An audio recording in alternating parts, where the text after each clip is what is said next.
I celebrate each and every one of you out there, Nigerian women, whether you are a farmer, whether you are a trader in the markets, market women, whether you are in business, whether you are a housewife or you are a teacher, whatever, civil servants, whether you are in the private sector, working class woman, in the public sector. I celebrate every one of us. And I know that there are so many reasons why we have to celebrate ourselves. First of all, giving starts with yourself. Make sure that you celebrate yourself today. Make sure you see the good in you and then see the good in another woman and celebrate her. Let us celebrate and appreciate each other continually.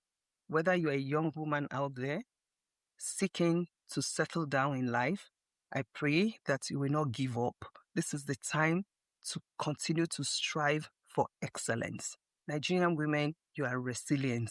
Please stand up for yourselves, and your voice counts. I encourage you, don't give up. The terrain may be rough, but somehow, when we don't give up, we will surely see light at the end of the tunnel. I wish you a wonderful celebration this year, and I pray that next year we shall have loads and loads of good reports of our progress. Together, we will get there. Thank you, and God bless Nigerian women. Great Nigerian women. God bless Nigeria.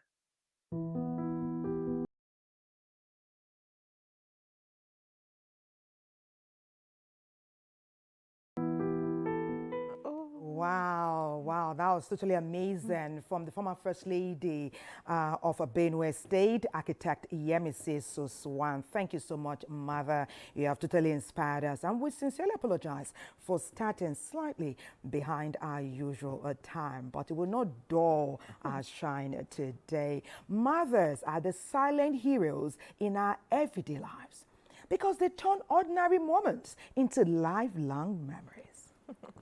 Absolutely, Thelma. Mothers lead with heart. Their sacrifices are silent, but their impact echoes through generations. And it does. Mothers are so amazing. They are the first teachers. Mothers everywhere, that is. They are the strongest shoulders, and they carry us every time. What impact does your mom or did your mom make in your life? Stay with us as we pay tribute to some of the most amazing and iconic, I would say, and extraordinary women in our lives. I am Patience Eloyi Abba. Join us as we celebrate this special edition of Weekend Deal celebrating our mothers. Indeed, I'm Thelma Obaze. We welcome your feedback, your creative, your real-time feedback about your mother and all the mother figures in your life this Mothering Sunday. And it's time, before the Weekend Deal show starts proper, to touch base with the new studio where Ayodele Makinde, the son indeed of a great woman, is there to take us through the highlights today. Ayodele, how are you doing? Well, there's no better time to feel born by a mother. And should I say across in the other studio there, do I see mothers or women or ladies? But at ease, let's have the morning news. Welcome. I'm Ayodele Makinde.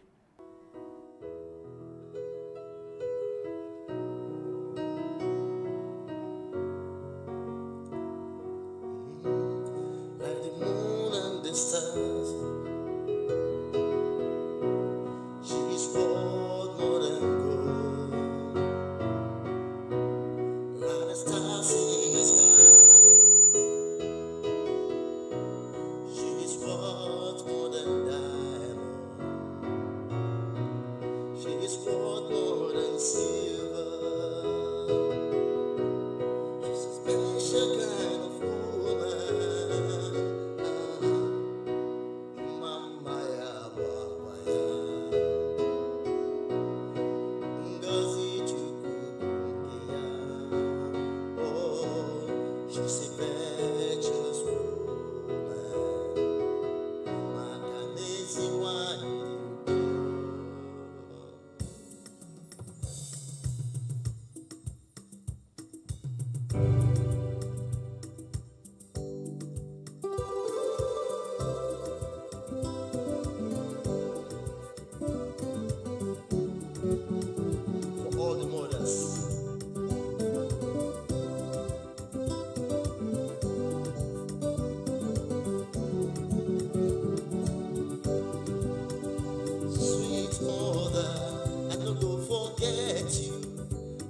the suffer where you suffer for me. All women, sweet mother, I no go forget you. For the suffer where you suffer for me.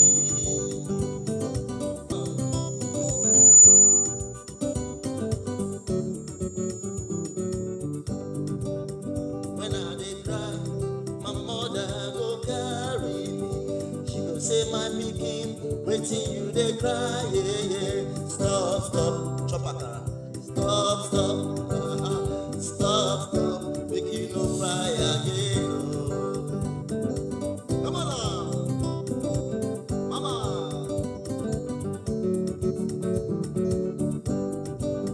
When I dey sick, my mother go run up and down. She go lie me well well for bed.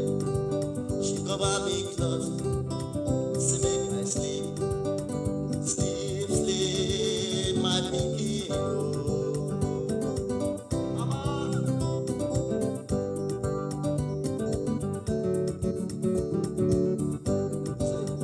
If I no chop, my mother no go chop.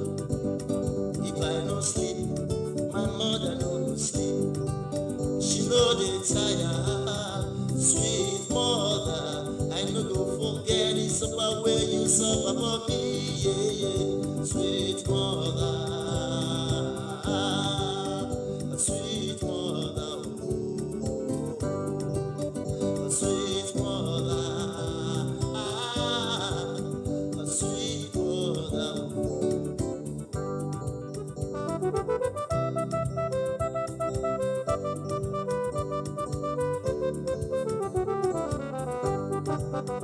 If I no chop, my mother no go chop.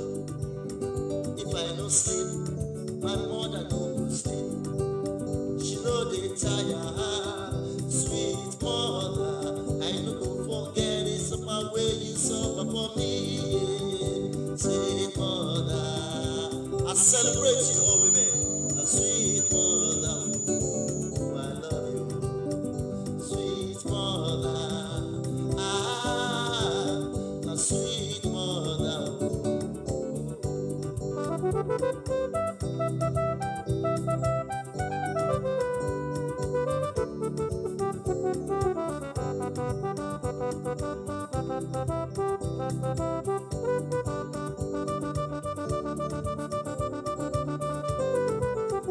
When I dey sick, my mother go carry me. She go say, my pikin, waiting you dey cry, yeah, yeah. Stop, stop, stop, stop, stop, stop, make you no cry again.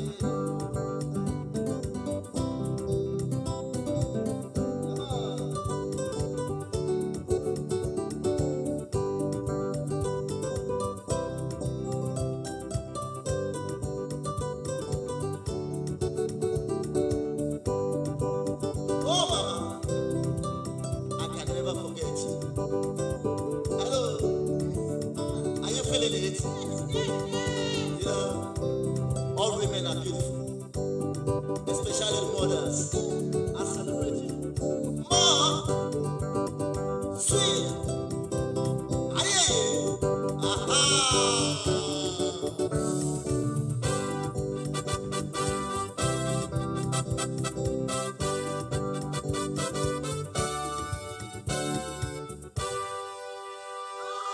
Sweet mother, sweet mother, sweet mother. Today we celebrate all biological mothers and motherhood. To all the fathers, brothers, sisters, strangers who are ever nurtured, loved, protected, given, we celebrate you. And I'm celebrating this special set of women for every step mom who has stepped up and become a true mom. Tuale for you. We celebrate you. We love you. Let us allow NTA Benin start our conversation by telling us the essence of a mother's love. NTA Benin, take it away. It's like the morning walks, chaotic, loving, and always on the go. Please. In Nigeria, motherhood is more than just a role. It is an identity woven in the fabric of our culture. The joy is indescribable when you hold a human being in your hand and they tell you is yours. Even though that gift does not come with manual, somehow you go home with the child and you grow with the child. You find that there is nothing you cannot give for this child. I remember when I went to collect my certificate, I was going there and on and off. There was something wrong somewhere, and the certificate was not forthcoming. And I have to go to the head of the unit.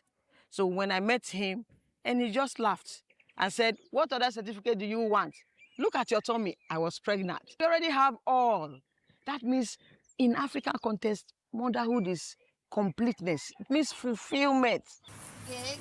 In adult culture, motherhood is an identity, a badge of honor, a symbol of strength, and a testament to love. But the journey to becoming a mother is transformative. It is a part of self discovery, sacrifice, and boundless love. After I became a mother, getting the necessary certificates required in my field was a big challenge. But I wasn't giving up. I have to take my children to school. I have to take care of them, go here and there, and also go to classes, attend classes, do my seminars, etc. These stories highlight the diverse experiences of mothers in our community, bound by a common thread of love and sacrifice. So what is this taste bud used for? From dawn to dusk, mothers juggle multiple roles, shaping every generation with love and sacrifice. The hallmark of motherhood for me is sacrifice, giving of yourself, of your time, of your resources, of your energy, everything you have virtually is poured into being a mother. Beyond the biological role, motherhood comes with immense society expectations, from nurturing to guiding. But what is the reality? Mothers are better supported because of the roles they play. They are closer to the children. They do the socialization of the children. They prepare the food. They care about the school. Traditionally, they may be looked down upon or sometimes be referred to as the weaker vessels.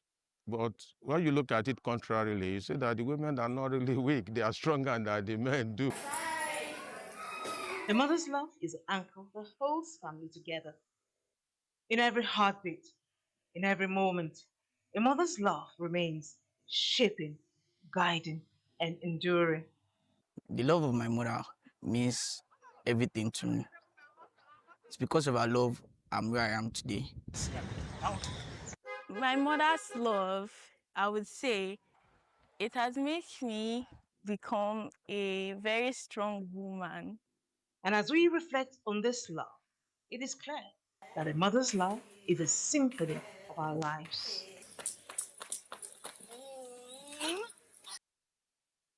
It's a beautiful day for mothers everywhere. Whether you are biological or you just have a mothering nature, on Weekend Deal today, we celebrate you. Guess what? We'll take our break, but we'll be right back. So don't you go anywhere. There's a lot planned for you today. To impress.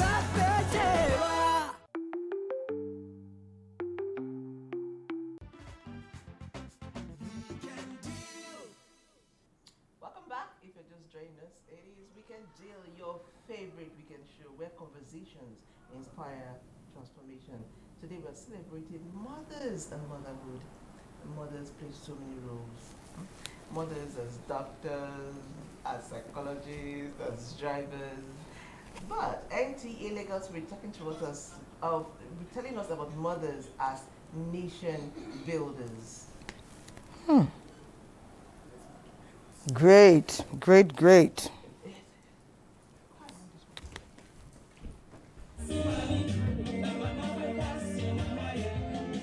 A mother is a child's first friend, teacher, and leader.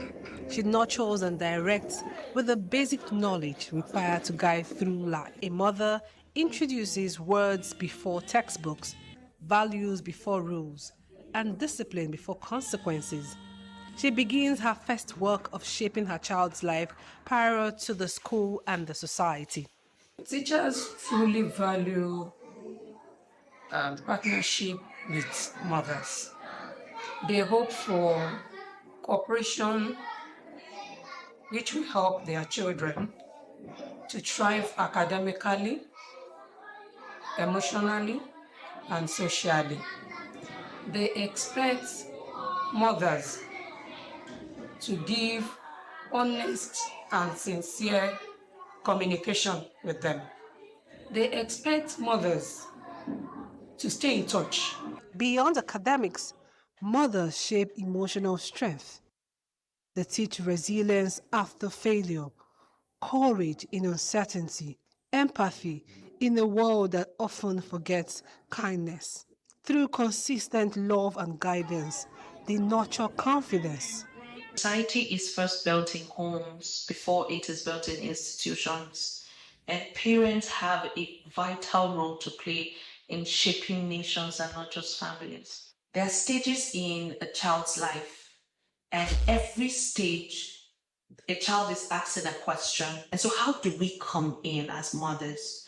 We need to be there. We need to answer those questions. We need to guard them properly. Most parents practice the pattern of do as I say, don't do as I do. But that doesn't work.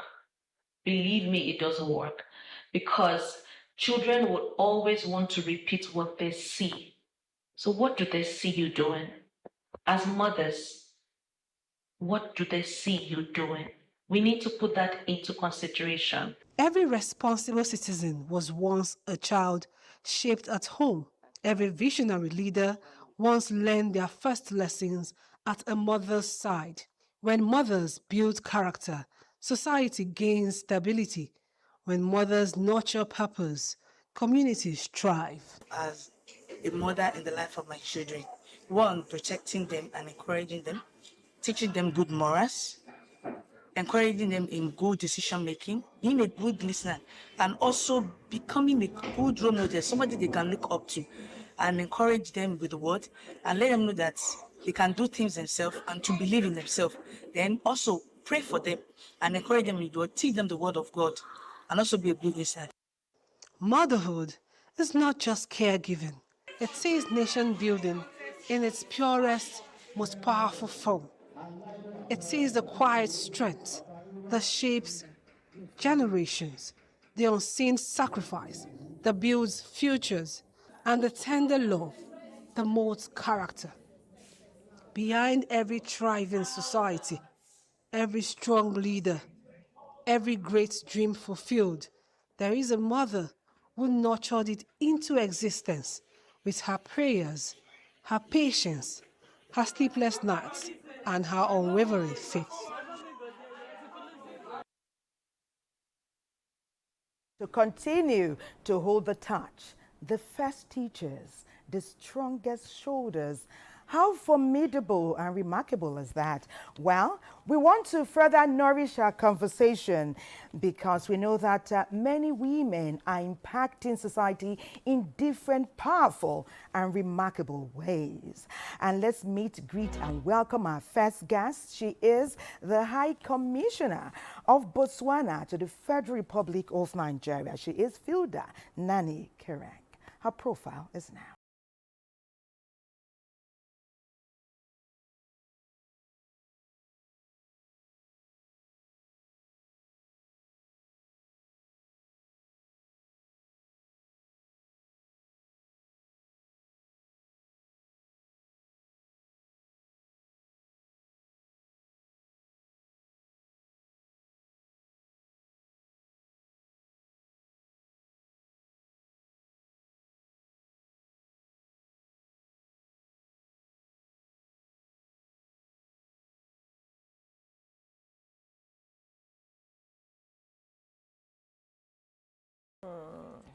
Your Excellency, even though you told us you came in as a mother, we should not call you Excellency. You're welcome to Weekend Thank you very much for having me here. Yeah, it's so nice to have you. Let's talk about motherhood in Africa. I'm happy you're in Nigeria. You know, what, for the Botswanan woman and the Nigerian woman, do we parent the same way? Are mothers the same? Would they, like in our time, would they whoop you if you do something wrong? Tell me about the memories of your mother, the things you learned from her. Oh, yes. Thank you very much. What an opportunity, and greetings to all mothers out there. I know you have had to go through things to be where you are now, and the stories we will tell to inspire others. Motherhood in Africa, I thank you for this topic, the symphony of love. They are that wealth of love, the beauty of love to their children. So in Africa, we have a tradition, you know, where we bring our children from the home. Before they go to school, before they become anything, we have groomed them from home. Every mother wants to grow a child that they will be proud of, that they brought something precious in the future. A successful career girl, a successful mother, wife, leader, and everything. So in our culture, we believe in being strict where we have to be strict. We cannot just spoil our children and not teach them the values. We have a very strong system of ensuring that let it be harder at the beginning, and then later on it will be easy. My mother, and last week Wednesday was the memorial of her burial, because she passed on and was buried on the same day, this very month, in 2020. I'm proud of her, and I celebrate her. This is what she did for me. She was a single mother who was living in poverty, and she had no resources. She had not gotten education, and we were told that she was sick from the time she was sick, 15 years. Nobody thought she wouldn't even have kids, and she passed on at 89 because she made sure that we grew and she could channel our path, to greatness before she departed. Amazing. And she departed 3 months after I was appointed into the leadership as a cabinet minister. Like you just saw it, then you want to rest. The sweat of your love. So she taught me one thing when we grew up. Sometimes it was a struggle for me to have shoes for school. Fortunately, our government, up to now, it's free education for everyone. It's free medical health. So the school is open, but the mother must make sure that you wake up every day, go to school. She had a sister that had to help her mother and me because she was always sick. So I moved to that town, to live with the sister. That sister had a husband. I grew up in that family, like they're helping my mother, but we grew together. In African culture, mothers help other mothers. Yes. A sister helps, to grow and nurture the children of a brother, of a widowed, uncles, things like that. So this woman grew me up. That's when I started school. And I didn't like to go to school. So that husband used to beat me every day. The mother was there as if she didn't like the beating, but I knew that she was very happy that I was beaten to school. And then when I was 9, 10 years, I went back home, and then I was with my mother. She taught me one thing. If you can make sure that in school you do well, education is the only thing that you are given for free by this government that can help you to be able to live a better life like everybody else. It is the only thing that can elevate you and then give us a better life. See how we are living. Sometimes it will be raining in a thatched hut made of mud. I remember water dripping in, bowl here, bucket here, and so forth. So I caught that thing. In motherhood in Africa, there is a dream. This child must grow up, succeed, go to school, work, and come back and help us. So I followed that path. I excelled in primary school, secondary school. They taught me, boys, wait.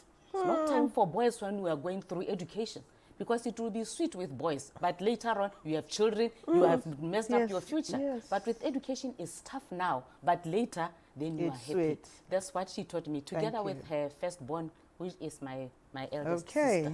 Amazing. Thank you, High Commissioner, ma'am. There'll be more time to delve in further, because nowadays, from the time when you were born to who you have become now, society, countries, continents, mannerisms, and even some people want to evolve values as well. We'll now look at how we're managing cultural norms and traditions that raised high value women like you and how we're managing the sophisticated culture of today. But first, we'll touch base with our wonderful sister, Susan. Susan is telling us the story today about the untold struggles of mothers. Susan, please tell us more. Behind every smile, every success, and every fulfilled dreams, there is often a mother whose sacrifices remain unseen. Mothers are the silent pillars of strength, carrying burdens many never notice, yet shaping the future with unending love. For Pastor Hani, life took an unexpected turn when she lost her husband at an early stage of raising her children. As much as it was devastating, even after 4 months of my dear husband of blessed memory passing, Harmony Chibuikem Ibe, my dearest son, who was the youngest, passed after 4 months. So it was very, very painful, but we thank God. I want to say that we've been able to manage through the help that we received, through also well-wishers, especially people that were close to our heart. For many single mothers, each day is a delicate balance between providing, nurturing, and remaining strong, despite financial and emotional pressures. Yet, through it all, Pastor Hani continues to move forward. These girls, our daughters, our dearest daughters, were very close to their father. So it was a bit difficult for them. And up till now, last week was his birthday. In his memory, we call it Harmony Day. And it kind of brought us together. In managing these children, Christ has been the center. And my dear husband left a legacy of communion with God. And it's in that way we receive strength. I receive strength, and also the children to be able to cope. Drawing strength from her faith and the hope she holds for her children's future. The struggles of single mothers often go untold. Jane Izom, a single mother of 2, has also faced this painful reality of raising her children alone. A lot of other separated women can tell you it's always not easy. If you like, you have the whole world. If you like, have the whole money. It's not always easy. Nature has made it that there should be a father. And when there is no father, there's always this emotional feeling of you knowing that your children needs a father figure. Her journey is filled with challenges, sacrifices, and determination. A story that offers lessons of courage and perseverance. Make yourself happy. One, be hardworking. Hardworking. Because if you go about looking for who will give you money, you will not see. Even if you see, you'll be at the mercy of those kind of people. Behind every confident child, behind every dream fulfilled, there is a mother whose love never fails. Today, we celebrate mothers everywhere for their sacrifices, their strength, and their unwavering love. Because in their quiet dedication, mothers are not only raising children, they are building the future of our world. One time.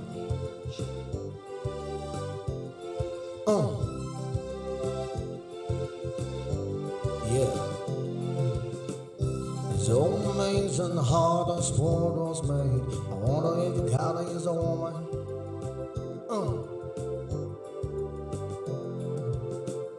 The gift of life was brought me to this day. I give it up to the woman. One time. She's a constant swing that fills my soul. What a woman. With a smile in a style, she puts on to rock a shine. What a woman. Yeah. She put a smile upon your face.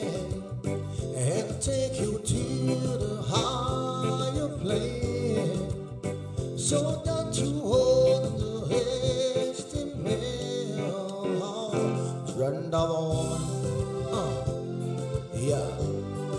One time, strength of a woman. Alright. I woke up this morning with up under the strength of a woman. One time. Be sure if you would was love or babe, and I'm much without a woman. Yeah, she can be a constant nagging or pain without a woman. Yeah, well, hey, I got my way. If you thunder, I get you receive, but that's a woman. Yeah, one time she put a smile upon your face and take you to the higher place. So don't you hold your head to me, and a woman. Yeah, to all the mothers in the world, strength of a woman. Yeah, special dedication. Yeah. Tenderly she looks so sweet, tender softly washes free. Starts in danger where we'll meet. God loves a combination fate. She can take you on a high, be your comfort when you cry. And he can look into her eyes and see the strength of a woman. Oh, strength of a woman. You say, she put a smile upon your face and take you to the higher place. So don't you hold your head, send me home, stand of a woman, strength of a woman. Yeah, strength of a woman. One time, strength of a woman. Strength of a woman. One time, strength of a woman. Strength of a woman.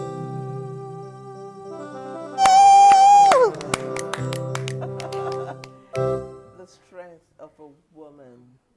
Women are amazing. I can say that again and again. And you're not wrong. And I'm not wrong. Totally right. Women are amazing. We're talking about raising kids, and I saw a video, and the man said people are saying that children have changed. Children are now questioning. They are now bolder. They are now doing things they shouldn't do. And he said the children never changed. The parents changed. And he said that children would have always been people who will test your boundaries.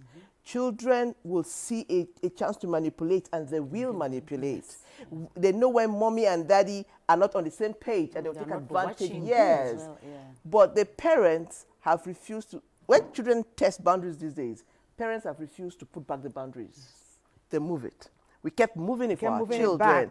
And that is why children are where they are. And I watched the video and I was thinking, so, what the man said, is it the fault of parents or children? It cannot be the fault of children. Okay. I will tell you something. There is something the Bible says about you growing them in the ways of the Lord. And even if they grow up, they see things, tempting things, they will still uphold the foundation. I believe that the parents must sow the seeds for future in the lives of their children. Teach them the things that can sustain them beyond and through many, many challenges of life. I resigned and retired, at 36. When my son was 15, she was 9 years. What did I observe? I was working for United Nations, always on the run, always traveling and everything. And my children were left with a housemaid. I thought I'm missing something. They are now going into teenage time. Teenage time is the time they can get into anything. They can be broken into anything. So I resigned. I retired, actually. 36. At I 36. said, at 36, a single mother, I decided to choose consultants who work so that I could be flexible, stay more at home. See these two kids, grow them, see where they are going, correct them, and chart the way for them like my mother and my sister did for me. And I've never regretted. I have kids who can say no to things that kids are, led into, tempted into, and so forth. Sometimes parents, they feel that they love their kids, then they give them things that are beyond their stage. You want them to live like people who, the odogus who have succeeded. Odogus. When You they like are the still word, too eh? young. So helping them very closely to go through stages. You are still a student. I can't get you a car. I can't get you this luxury. You still have to learn so that they grow by themselves. So sometimes parents, out of love, they think it's good. I thought, no, these things are not good. I have denied them a lot of things. Now they can get them for themselves. And even if they have to go through life because they still have to live, they're young people and they're growing, they can do that. But when they are at a party, when they see some temptations, when they remember their mother, this is not good for me. So they choose wisely. I'm proud of them because I know what I did and they haven't departed from it. Okay. So as the mother must go through the stages with them. Okay. And deny Thank the you. things Thank that you. they do. Talking about making immense sacrifice. Yes. That is sacrifice. So at some point in our lives, as women, as mothers, sacrifice is necessary. Yeah. And if it comes, don't feel bad because the reward is here for us to see. And good thing we are seeing the evidence of what the High Commissioner is saying. We have seen her evidences they have walked in. Okay, when we go to NTA Mina now, we'll be talking about mothers beyond blood. You know how we often say it takes a society. Earlier, we talked about biological mothers and non-biological mothers. All we're talking about, the field today, is making a positive impact. We talked about being the strongest shoulders, talked about being the first teachers. NTA Mina now will focus on mothering, raising children who may or may not be your biological own. NTA Mina, share more. In every child's journey, there's often a guiding hand, a voice of wisdom, a heart that chooses to care. For more than 35 years, Mrs. Chesemilo Dorothy Nuhu has been that guiding light to many. Not just a mentor, but a mother figure to generations of young people. Through patience, counsel, and unwavering support, she has helped shape dreams and inspire hope. You know, oftentimes people think that children are only their children when they got pregnant with them and gave birth to them. But that's wrong, especially in the African setting where children belong to the community. Every child is our child. I have mentored several children, and they are doing amazingly well everywhere they are. There are times that I need something, and it is their door I go knocking on. Not my biological children. It is these children who rally around all the time to make sure that my life is easy. And I've had them hold conversations, and they reach out to me to say, look, Mama, we have to do this for you. It's when you are alive that you can enjoy also. You know, I wouldn't have the joy I have today if it were not for these very many children that I have. I'm a proud mother of hundreds of them, and they know that I'm proud of them everywhere they are. I'm wishing them well. I'm upholding them in prayers, just like a mother would. For Hajia Aisha Musa Usman, principal of Junior Secondary School, Gao in Abuja Area Council, motherhood goes far beyond the walls of our home. Over the years, she has opened doors of opportunity to countless children, especially Almajiris who once wandered in search of knowledge. I have been a general mother, having a root with classroom. I have been a teacher throughout my life. Since I think I was about 19 years, I have been in the classroom, and I'm 63, and I'm still in the classroom. So because of that, it really showed me that caring for others is like caring for yourself. It gives me joy. It gives me peace of mind. With compassion and discipline and determination, she has guided many from their earliest learning stages all the way to the NCE and degree levels. So many of them. So many. I have one that is now in Katsina. He was an Almajiri boy when we came back from Kaduna to Mina. He was like around 12, 13 years. I approached him. This boy came. There were about 3 of them. But his own was a different thing entirely. He was so intelligent.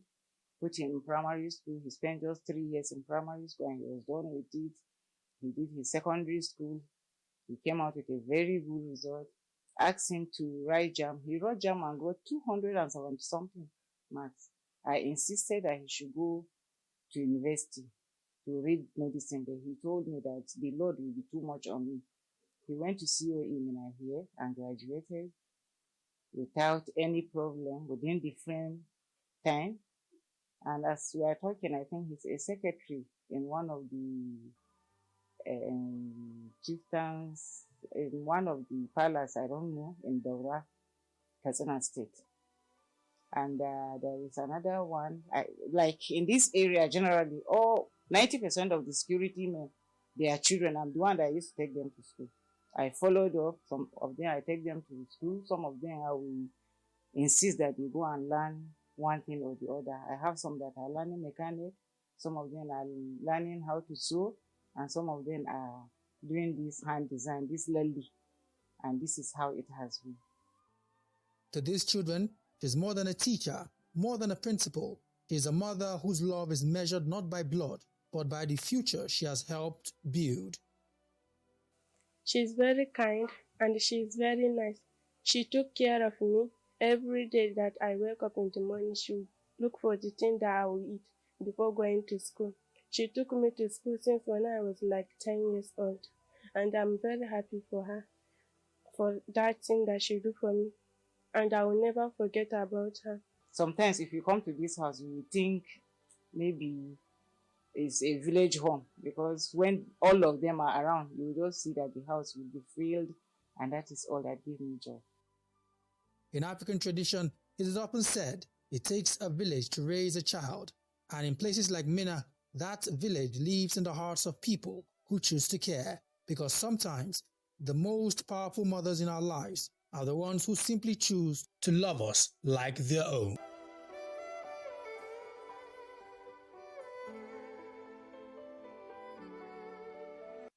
Thank you so much, NTA Mina. In the studio, another generation just joined us. We have our High Commissioner's daughter in the studio. Cheryl, you're welcome to Weekend Deal. Thank you so much Ah. for being here. Oh, yes. Tell us, how will you describe your mother? What kind of mother is your mother?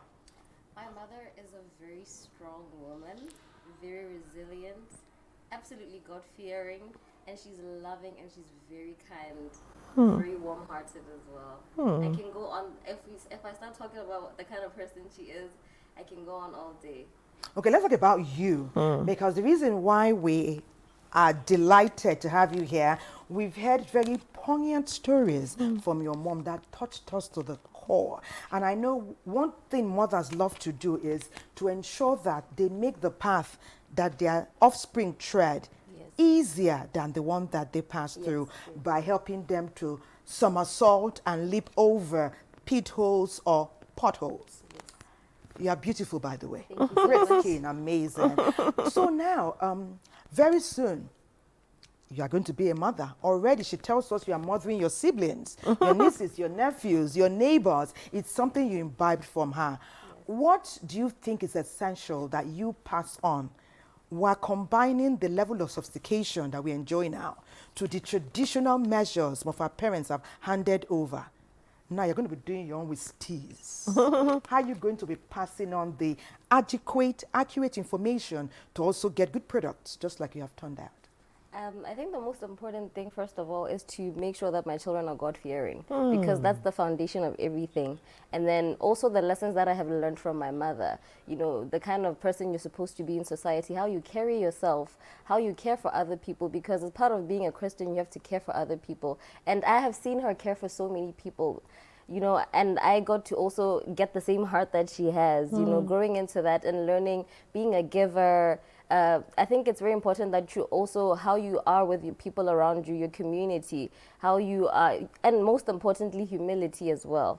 Yes. So I think those are the things I'll definitely pass on to my children as well. Wonderful, wonderful. Mama, you're doing a great job.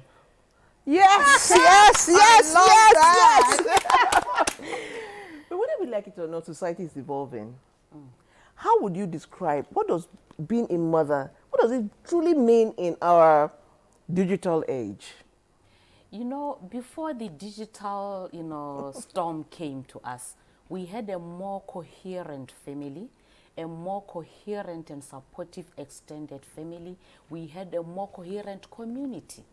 Where a situation arises, people gather immediately. People sacrificed for others.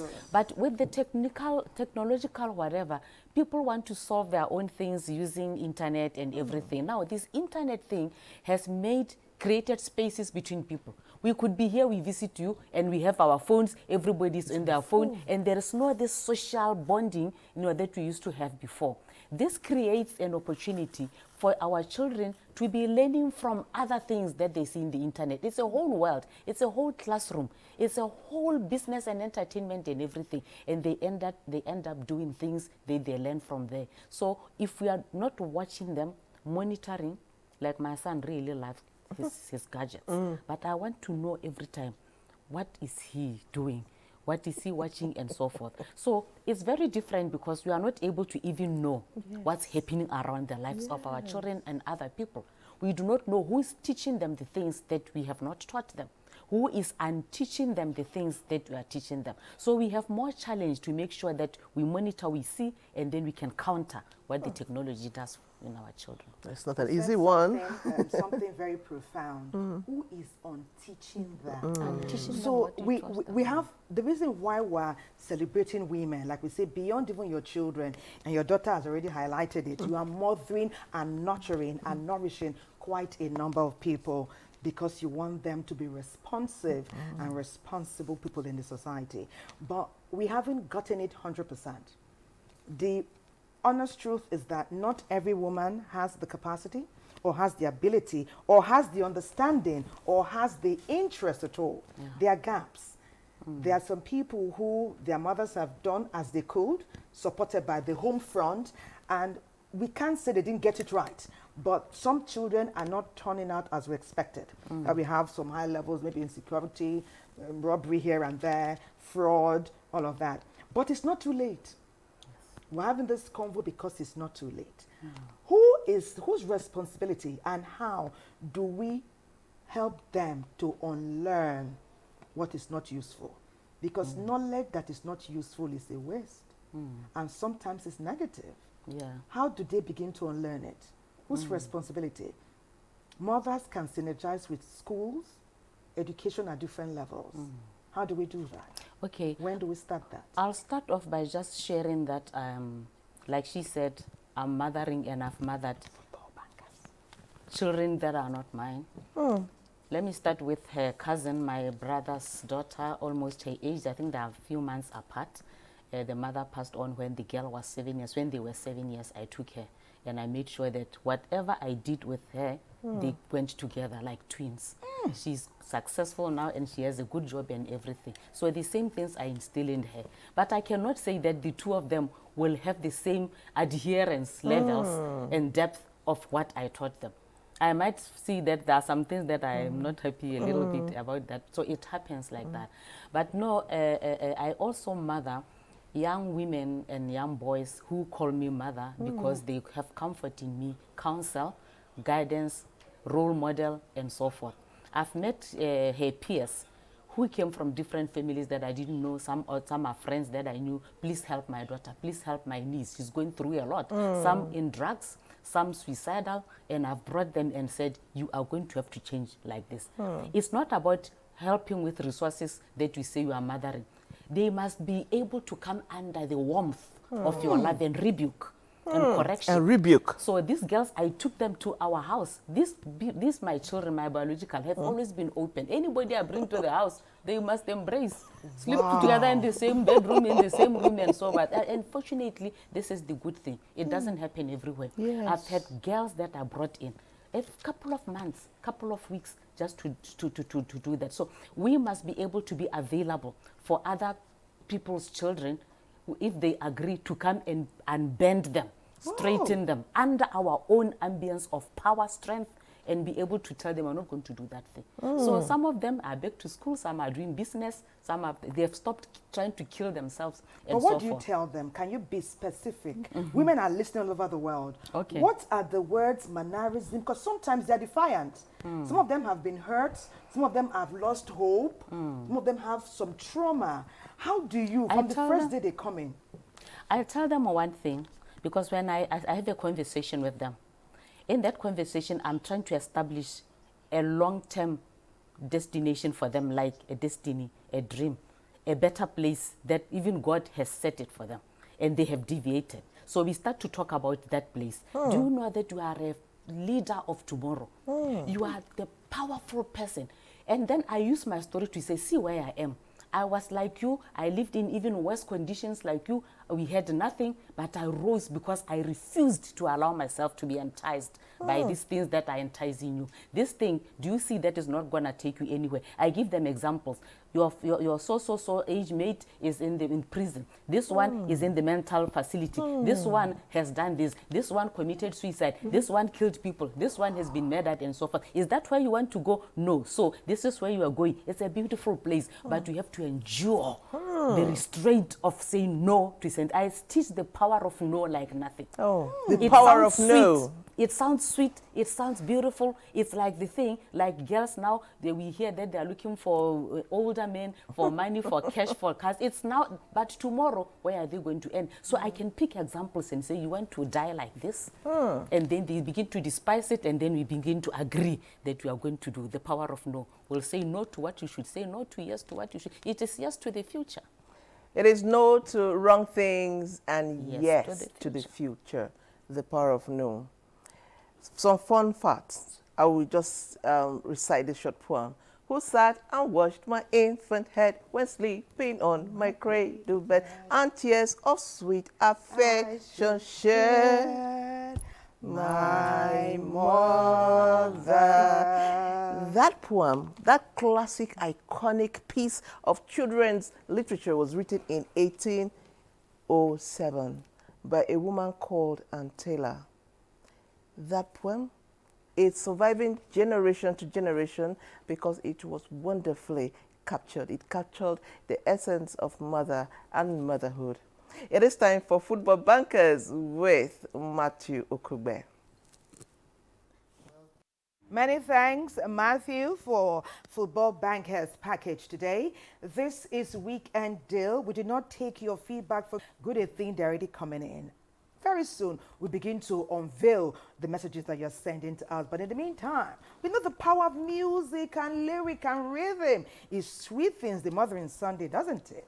That's why TJ is ready with Iwariwo. TJ, take it away. Yeah.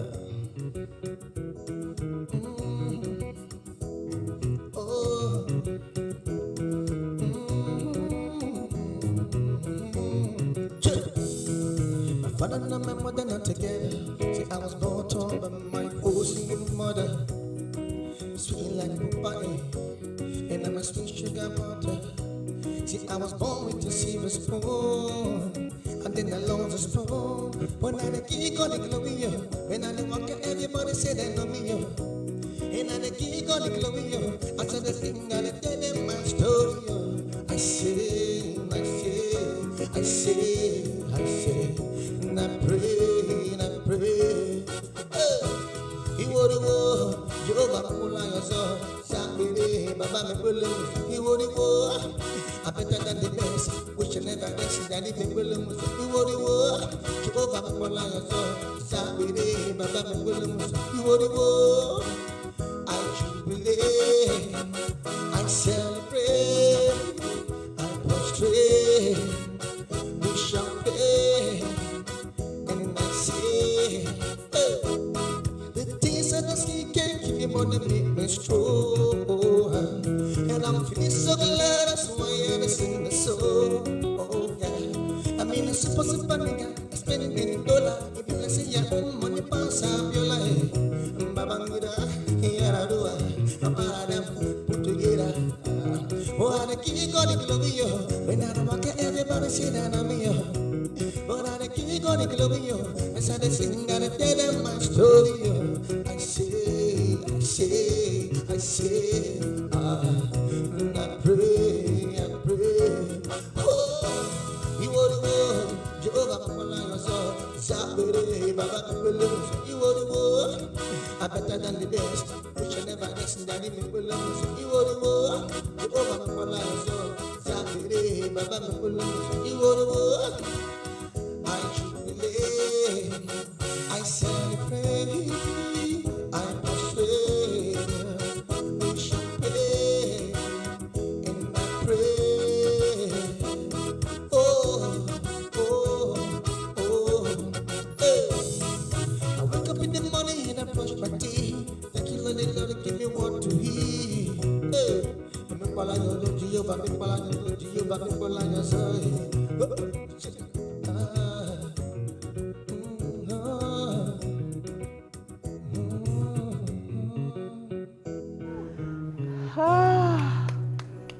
Thank you. That was beautiful. That was beautiful. Thank you Lovely, so much, TJ.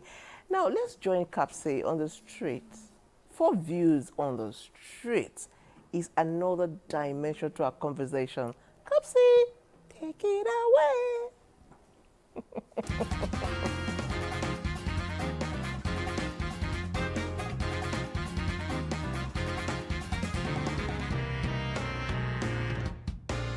Can you tell me your name, your mother's name, and express some gratitude to her? Okay, my name is Esosa Agwangale, and my mother's name is Martina Agwangale. Mom, this is me saying thank you. You have been a superwoman to me, to my siblings, to everyone around us. You are literally the strongest woman I know, and I'm very grateful for the gift of you in our lives. So this is a shout out to you. Thank you, and I hope and I pray you see this. This to all women out there. You people are super amazing. My name is Ismail Gwarzo. My mother's name is Hafsat Muhammad. So I'm from Kano State. I'm doing my business here in Abuja. And my mom, I view my mom as my role models because the way she take good care of me, the way she raised me up, she did a lot to make me what I'm today. So my mom is everything to me, honestly. So I can do anything for her. My name is Grace Davis, Mrs. About mothers, mothers are like God. You know, multitask. They take care of the children, they take care of their husband, they take care of everybody. Well, thank God for mothers. I'm a mother too, and it's wonderful to be a mother. My name is Daramola Matunde Clement, and my mother's name is Tebeyemi Daramola. She is a very loving and caring mother who have been behind the scene even before now, before I was born, conceiving us. Till these days, they have been so caring. So I really want to appreciate her for all the show of love that she has lavished on me and my siblings. We will ever be grateful for her. Even as we mark another Mother's Day, I want to wish her a wonderful Mother's Day, wishing her prosperous Mother's Day, filled with joy and happiness. And I wish her long life to witness many more of Mother's Day. Though my mother is late, but my name is Blessing Margaret Oche, and my mother is Veronica Jeremiah Oga. In this country, I can see that a mother play a vital role in home, because as a mother, if you are a good mother, no matter how you face challenges, you embrace your children. You will not like to leave your children. Like me, I cherish my children more than any other thing in this life. My name is Wande Tome, and my mother's name is Mrs. Ruth Wande, and she's been a very wonderful woman. I want to thank God because she's alive, able to witness my present status, and I pray that God would grant her longer life and prosperity. On the 18th of this month, she will be 73. So it's a joy to see my mother alive as at this time. In every heartbeat, in every dream, in every life, there is a mother's love. And that love is the greatest symphony of all. Happy Mother's Day.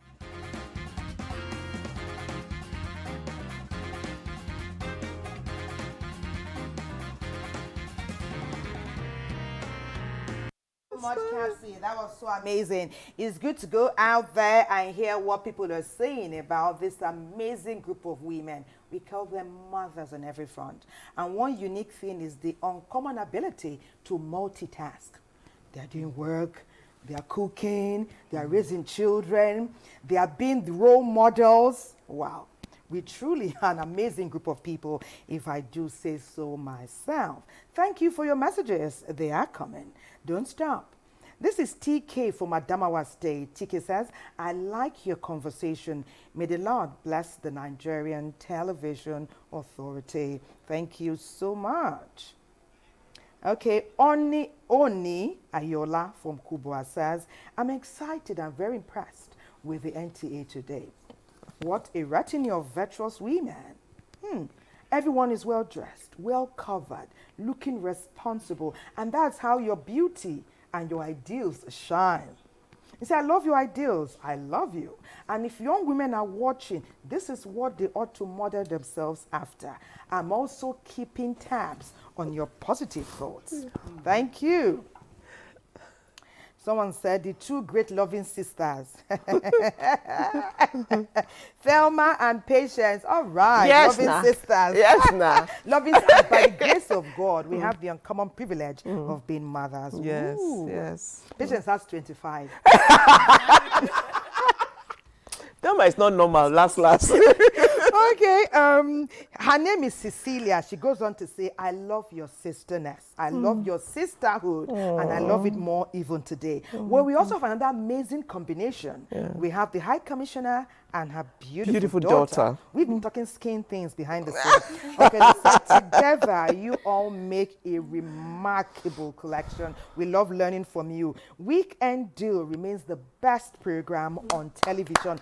And I have a review by Sule as well. Keep it up. Okay, thank you so much, Cecilia. There's a lot more, but we'll take them in the course of the show. Okay, okay, it's time to meet our guest. Another formidable lady. So maturity and being formidable and remarkable is not just about age. She's young. She is Miss Super Global World, just like the word global initiates you. It's talking about global, on the global stage. She was the only African woman to emerge in the top 5 in this competition. And this happened in New Delhi in India in January. Her profile will tell us a little bit more about her.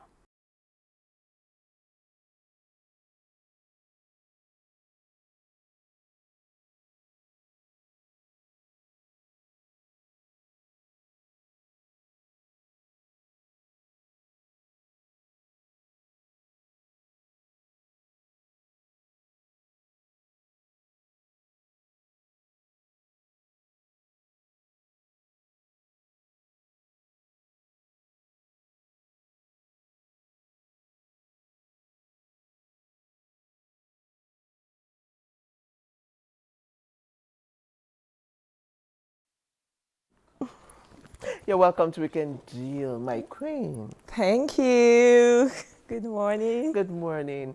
I know you're young, but I know you're going to be a future mother, so I say Happy Mother's Day to you. Thank you, Mom. And to your mother, who is also watching. Mama, if you're watching, Happy Mother's Day to you. Happy Mother's Day, Mom. All Love right. you. Yeah, I know, right? Tell us, what kind of childhood did you have? You're on this trajectory, sparkling trajectory, beauty, pageants and all.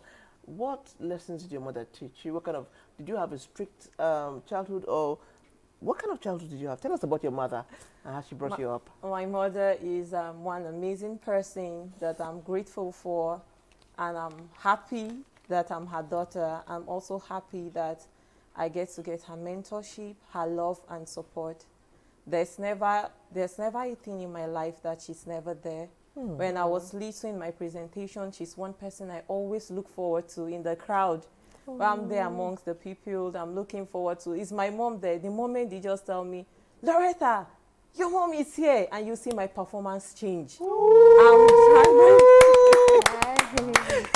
I'm trying my best to impress her so she'll see that, yes, my mom is a very strict person. She's a disciplinarian. Everybody knows her.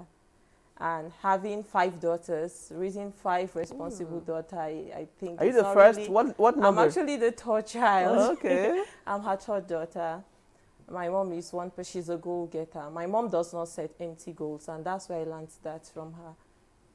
So when I set goals, I make sure my goals are not empty. If my mom tells you, I'm getting this, by December, I'm getting it. She said, I'm getting this next month, she's getting it. Wow. So that part of her, I picked it from her. Nice. She's always smiling, always cheerful. And then one lesson that I'm always grateful that I learned for her is her humility. She always said, do not look down on people.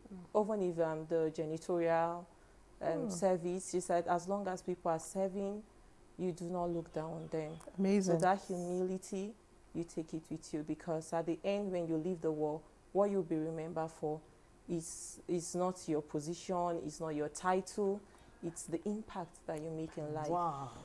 Again, I'm doing this for you and your mom. I'm doing this for you and your mom. Thank you, Mom. Great mom. Thank you, So Mama. many great mothers we're getting to know. We are meeting some here, but we're also privileged to get to know some. The product of some, yes, amazing. You know, you said something now about goals.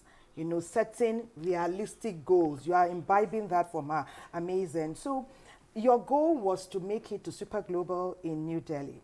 Yes. Tell us about the experience and how it has further shaped who you are, and how your goal setting also interlaced with the outcome of what we're celebrating today.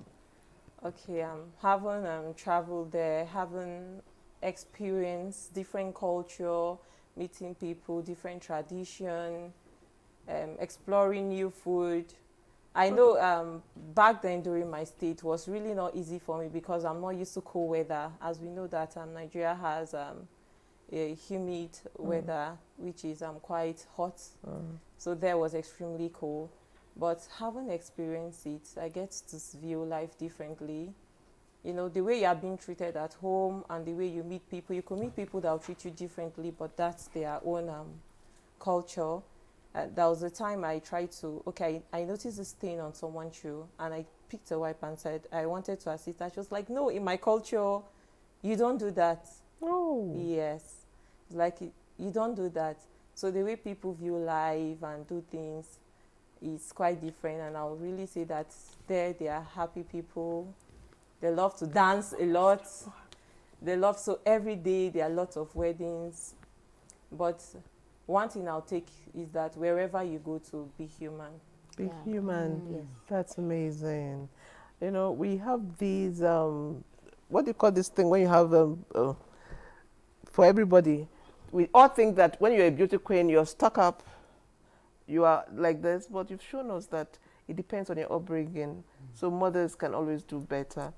But, High Commissioner Ma, I mean, a lot of people are watching. The last time you spoke to us, you said you retired at 36, went to the village.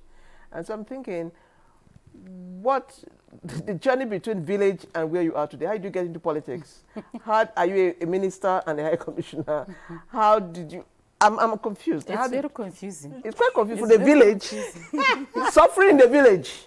Cooking outside with firewood and stuff. Wow. So, educated as you are. I don't get it, please. Okay, I'll get it for you. Please get it for me. No, the retirement thing was when I was 36. That was years ago when I said that I was wanting to focus on bringing them up. Then I was okay doing consultancy work. I was fine. I was in the city. Okay. So the village thing came in 2010. When things just went down, I lost everything. You know, turbulent things happened in my life. I even attempted marriage. I don't know if it lasted 1 year or a few months. I don't even know. It's very confusing. But I ended up in the village. I carried these kids, but I made a deal with God and myself. I'm going there for repackaging. When I come back from there, I'm going to be better, bigger in everything. But I didn't imagine that it was going to be as serious as being cabinet minister. So we went to the village 2012, and I was pregnant from that marriage, which I don't know whether it was or not. And the two of them and me, I asked my mom, because I have a house inside her yard. I said, Mom, I've lost everything. I need to come and think again and plan my life again. People were saying, at this age, we are going to the village, we are going to rot there and be buried there. I said, no, inside of me. It's going to take some bit of time. I'm coming back. I'm going to pick the lessons from everything.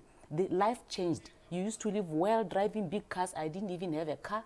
I didn't have money. We struggled to have food. They had to go to the city for school. I have to raise at least $2 every day for them to get transport to go to school. One time she was going to write a final exam for her junior certificate or senior, I think it was junior. I didn't have money. My mother sometimes, she would just not want to share her pension. So that time I remember we went to bed. In the morning she's getting ready to go to school, there's no money. But early in the morning I rose. I said, God, I want to try you. I knew there was nothing. I went into the bank and I found some money. I don't know where it came from. Okay, I had done some project. They had delayed to pay, but I didn't think they had paid. So that's how I managed. But this is the thing. Having lost everything, you are a successful professional, go to the village, lose your everything, live a life in the village with your children, still mothering them and telling them one day we'll be out of there. So she was now a teenager. I had to make sure that I clock her so that she doesn't go because of the situation, go and do what I told them. One day we are going to get out. It took 7 years. So I was serving in the community, helping women who had NGOs, doing that volunteering, sowing seeds for my rising. So one day after elections in 2019, 7 years on, I heard that I was called by the leader, the new president, and he wanted to see me. Even to go there, my sister, I didn't have the nice dress. I was wearing what you people call okrika. But okrika dress, okrika shoes, what. But I said, it will look beautiful in the eyes of people. I went there, I met him, and he said, I want to appoint That's you. the president. So you were called from village? From the village. Yes. Okay, wow. So from the village. We talked about rising again. That was our focus yesterday. And this is a formidable story about rising again. But we need to quickly talk to your amazing daughter here, because she is the offspring of all what you are saying. We don't need to verify. We're seeing the outpouring. This is the physical evidence. Your mom, I was telling her earlier that she's an amazing mix of someone who is formidable, remarkability. She sets goals. She's firm, but she's also soft. Soft enough to take in non-biological children and raise them the same way with her kids. She must have been firm sometimes. So I know that it's not everything she did that you were so in love with then, although you are seeing the positive outcome now. What did mommy do when you were going to feel, it's too hard on me now? What one or two things that your mommy did? But you know she had Mommy is whispering, so I'm whispering here. Well, the first thing that I honestly did not like was the whooping. Was the whooping. We got whipped. And it turned out well. Whipped. You do something that's out of line, you get a whipping. We used to really get those a lot growing up. But, you know, as you grow up, you get to realize that what she was doing was setting a foundation for you and also helping you realize that the consequences that come from doing the wrong thing. And also, one thing that I can also add on to that is that also when you do something good, there were rewards for that. Oh, nice. So you get to, as a child, I think it's important because you get to know the difference between... That's the carrot and stick, yeah. You get to know the difference between doing good and doing bad. Nobody wants to get that whipping that she used to give us. So you had to be straight and narrow. Yes, you had to learn not to be doing the wrong thing and constantly learn how to do better all the time. So, yeah. That's one of the things. And you are smiling today. So amazing goodness came from the whooping. If you do that to our children today, well, that's story for another day. Today our guests will be telling us their story. Patience, we're going to spend time with Deji now. Okay. Deji did something for women. Dr. Deji. Oh, an amazing he for she. Was supporting women. Woo! He's talented. He's creative, he's hardworking, he's warm. I can go on about Dr. Deji, but let his work speak to us right now. Wow. wise woman said, "Learn lessons of life before nightfall and bury your regrets before twilight." So, before your saliva becomes stale, you would have had enough taste of life's sweet, bitter pills. I was told to fall over and over again to teach my feet to rise each time I fall, and my will not to stay down after I fall. Don't be afraid of hurts that cut like a knife. The first will cut deepest. Others will leave battle scars that will toughen your skin. Never get too big to cry. Tears will open the window to your soul. But the greatest lesson of all, she said, is to tame your ego at the feet of your mother. I began to ponder until I saw my mother. A while after my feet had taken me places and fortune gave me wings, she held me in her embrace. Soft and tender, she was so small, smaller than I imagined the biggest pillar of my existence could ever become. It dawned on me, I had become bigger than my mother. That tiny creature, a mother carried in her womb, will someday grow wings.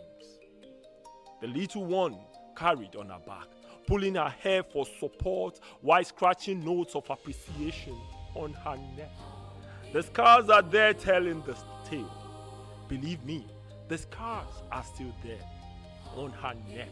A broken heart that longs to have a baby back, not as a child, but an adult that listens, with a heart that feels her pain, hands that stretch in time of need, eyes that see beyond a facade of smile, begging for your attention, and an ego that will melt at her feet like it used to be back in the womb when you humbly keep to plead for food.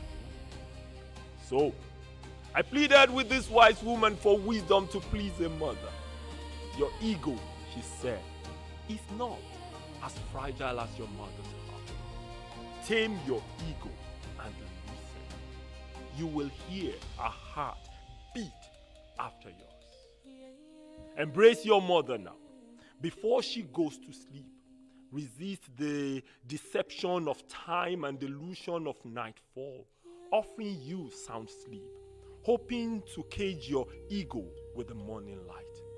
When your mother could only hope to catch some sleep, those nights she fell on her knees praying for your safety and for the morning light to bring you good fortune. Embrace your mother now, before her curtain falls, when you will embrace the pain that she has gone to rest.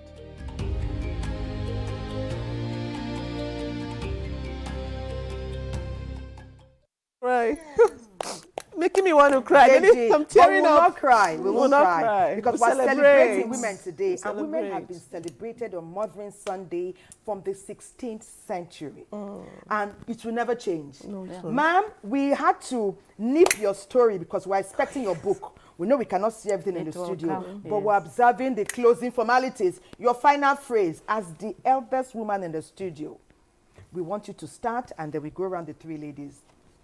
This is the time when we are celebrating women. We are not celebrating women who've had it easy. We are celebrating women who, through difficult times, their tears have come to be beauties for them, beauty for them, and their scars have become stars. So we want to also tell women who are going through difficulties in their lives to say that, girl, you can rise again. You can heal and you can become. Those who have lost anything in life from top to bottom, rising and falling and everything, I rose from rock bottom and I became. So you also can become. And then let us also celebrate the men who step in when mothers depart. All the departed mothers. My mom was buried on the 11th March in 2020. I still celebrate her legacy.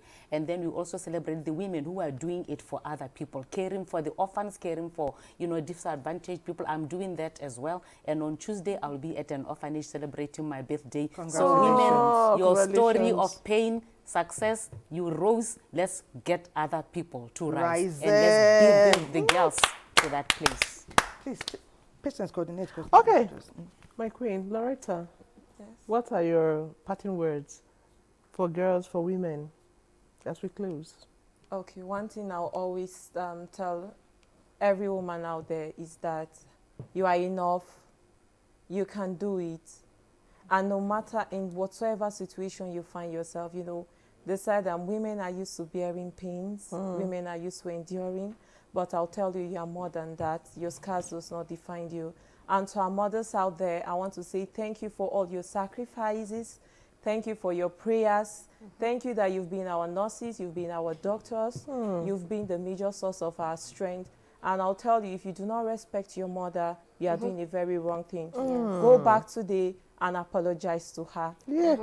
From the womb, she took you, she conceived, she nurtured you, she took care of you. Please respect your mother. And to the men out there, if you do not respect a woman, please from today learn it.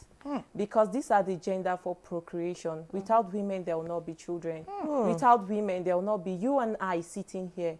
So please respect women, respect your mothers, and show them love. If possible, the theme for this year, International Women's Day, is Give to Gain. Gift your mother something. Give that woman out there something.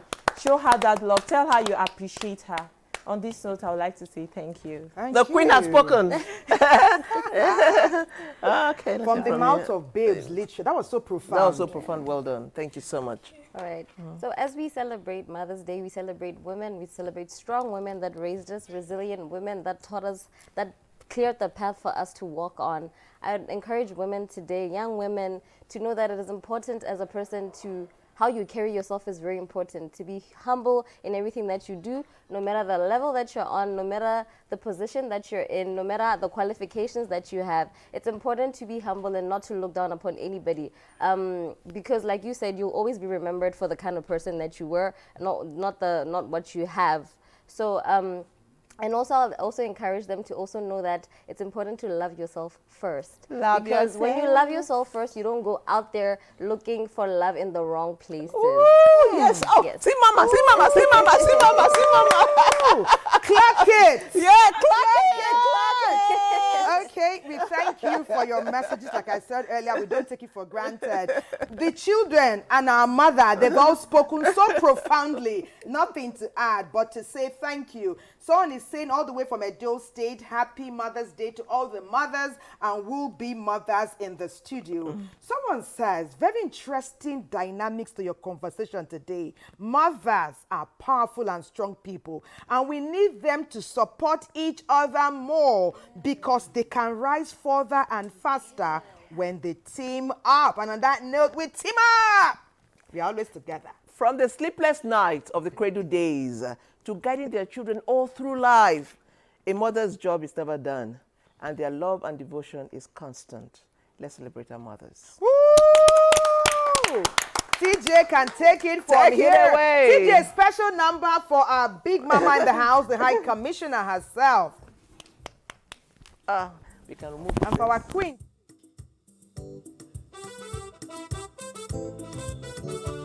All right. Shut up. Mother. Mother. Mother. Come on. Mother. Mama, oh, you are my son, you are my son. Mama, teach me how to smile. Oh yes, I'm still a child. Okay.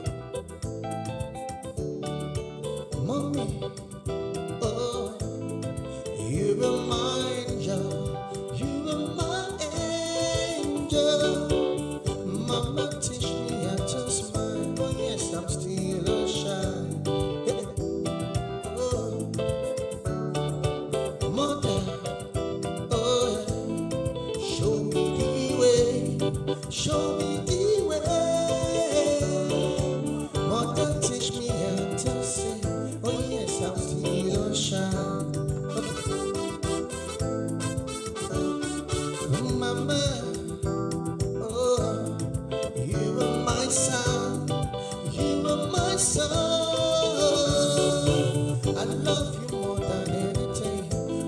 yes, I've seen you shine.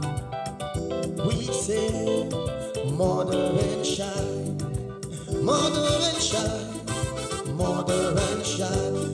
We say, mother and shine, mother and shine. Just say, mother and shine, mother and la la la la la la la la la la la.